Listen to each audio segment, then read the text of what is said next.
임산율이 높아지는 체위가 따로 있을까요? 제왕절개로 낳는 것이 아이가 머리가 더 나빠진다. 외국 같은 경우는 어제 애 낳고 오늘 일어나서 출근한다. 그런 얘기가 또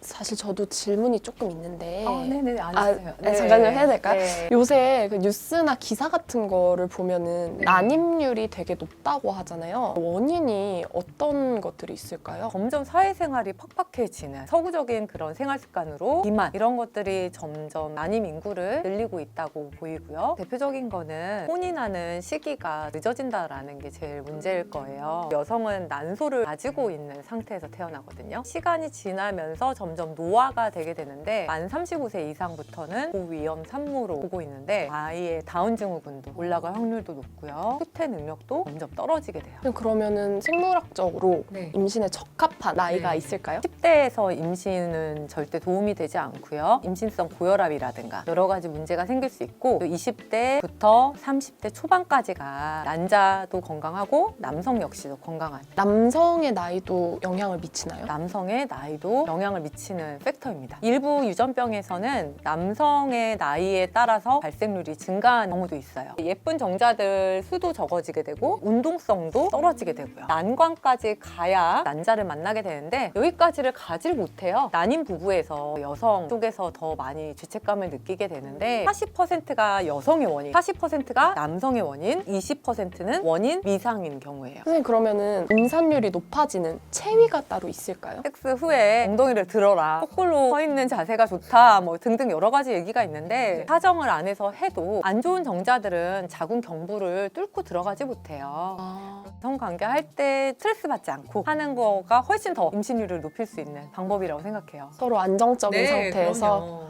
아이를 가지면서 몸이 달라지고 하는 두려워서라도 애를 잘 안 낳는 것 같아요. 네. 극복할 수 있는 게 있나요? 임신을 하게 되면 평균 12.5kg 정도는 지방이 늘어나는 거는 반드시 필요한 문제거든요. 튼살도 생기고 체형도 바뀌고 여성으로서의 자존심이 저하되는 그런 경우를 볼 수 있어요. 하지만 이제는 분만을 하고 나서 정상 체중이라든가 체형으로 돌아갈 수 있는 방법들은 있습니다. 첫 번째는 골고루 여러 가지 잘 먹으면서 12.5kg라는 적정한 체중 증가를 유지하는 게 제일 중요해요. 그 다음에 출산하고 나서 산육기라고 하는데 그 시기를 안전하게 잘 지내고 나서는 똑같이 운동을 하셔도 돼요. 크로스핏, PT, 필라테스 이런 거 다 하셔도 됩니다.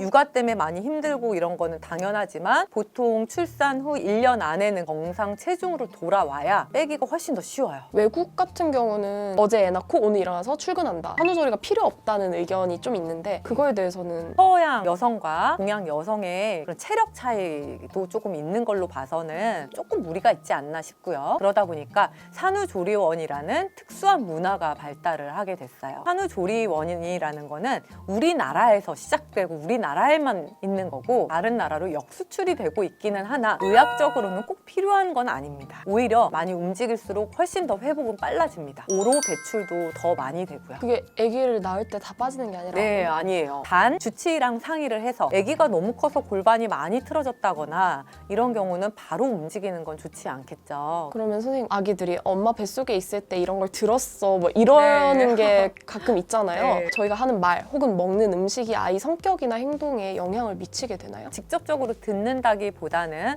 엄마의 심리 상태, 스트레스를 받았을 때는 코르티솔이라는 호르몬이 우리 몸에서 나와요. 아가한테도 스트레스로 다가올 수는 있어요. 하지만 얘기를 했다 해서 아기가 그거를 다 듣거나 이렇지는 않습니다. 그리고 먹는 음식도 마찬가지로 중금속들이 먹이사슬 꼭대기에 있는 물고기들에 많기 때문에 요만한 아기들이 그대로 흡수하게 되면 문제가 생길 수 있겠죠. 카페인도 아기의 자율신경이나 이런 쪽에 문제를 일으키고 자궁을 빨리 수축시켜버린다거나 이런 문제가 생길 수 있어서 하루에 한 잔 정도로만 제한하고 있고요. 인터넷에서 또 많이 봤는데 자연분만으로 낳는 것보다 제왕절개로 낳는 것이 아이가 머리가 더 나빠진다. 물론 이 방송도 인터넷으로 나가긴 하겠지만 그런 얘기가 또 참. 아가가 이런 상태라든가 엄마가 조금 위험한 상태라든가 할 때는 제왕절개를 하는 거예요. 단순히 분만 방법이 아이의 머리를 나쁘게 한다라는 지능 차이가 있다라는 거는 정설로 인정되고 있지는 않습니다. 자연분만이 무조건 더 좋다. 강요하는 분들도 되게 많다고 많아요. 하더라고요. 많아요. 자연분만을 할 수 있는 상황이라면 자연분만을 하는 거고요. 그럼 자연분만을 할 수 있는데 제왕절개를 선택할 수도 있는 건가요? 그렇죠. 전 세계적으로 올라가는 추세인데 제왕절개로 아기를 바로 꺼내버리는 거를 좀 더 간편하게 생각하는 엄마들도 있고요. 아빠 역시도 엄마가 고생하면서 아파하고 이런 거를 견디는 거를 괴로워하는 아빠들도 상당히 많아요. 수중분만 이런 것도 있다고 들었어요. 네. 제일 네. 안전한 거는 어떤 아기의 상태를 모니터링하고 엄마의 상태를 같이 봐서 개별적으로 정해져야 가장 안전한 거고요. 산부인과 의사 입장에서는 수중분만은 그렇게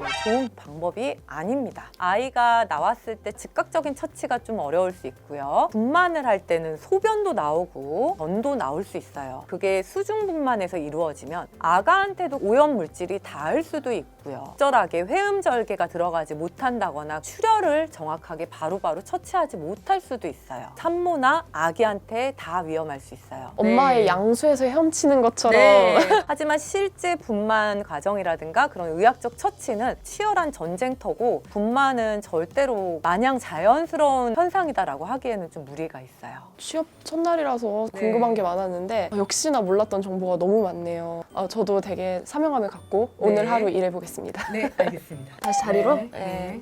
임신 중에 성관계를 갖는 것이 산모나 태아에게 괜찮을까? 생리를 하는 네. 여자친구와 관계를 가져도 될까? 추천하고 싶은 피임 방법이 혹시 있을지 궁금해요.